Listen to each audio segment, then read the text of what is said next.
All right. So now, when do you really start to take an interest in this hip hop thing? I know Grandmaster Kaz, and I met you up at Grand. Shout out to Grandmaster Kaz, man. That's where I met KANE at. I know Grandmaster Kaz was real influential in your life. Oh yeah, yeah. Like I had an older cousin named Murdoch that got into hip hop. I think around maybe 81 or something like that.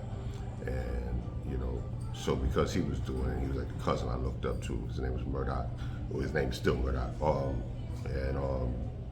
I got into it because of him, and I started messing with it.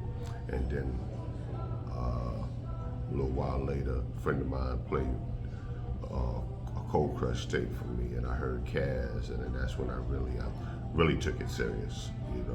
After hearing Kaz. You start writing? Yeah, well, I was writing from the beginning. I just felt like after listening to Kaz, I started writing a whole lot better.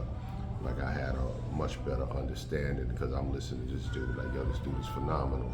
And if I don't sound half as good as him, I'll never make it. Right. Yeah. Now, you was a battle. You was a battle MC. You used to battle.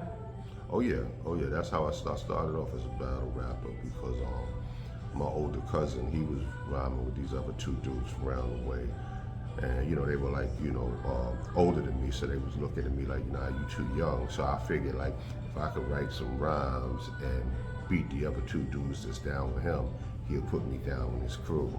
So I started off as a battle MC for that main reason. Okay.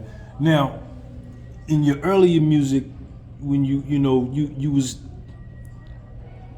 the mathematics, the 5% thing, you was kind of heavy in that, the knowledge of self. That was really woven into your rhymes when you first took off. When did you get introduced to that? Were you a 5%er or was you? Yeah, absolutely.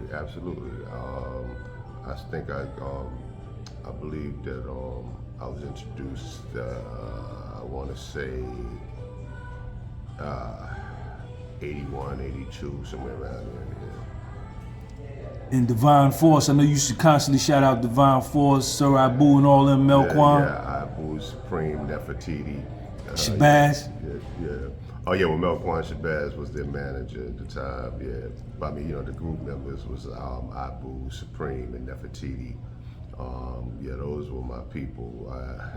We used to sit around lots of times, just sit on the steps and talk about different flavor Bally's. Like, I just copped the yellow Bally's, and I just copped the pink ones, stuff like that. Yeah.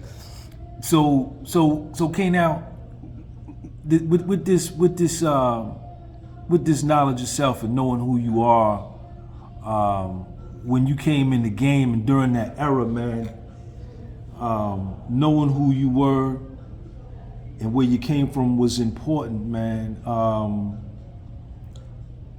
You got a lot of that from the 5% Nation and your teachings, the first 120 and all that? Yeah, I mean, you just said it, knowing who you are, So, I mean, when you're studying your lessons, you're learning your history and, your rightful place in history, and things of that nature. So, that was something that was very informative and helped to mold and shape me as a better person, I believe. And it also was a way where I could use what I learned to build with other people, like my listeners, my fan base.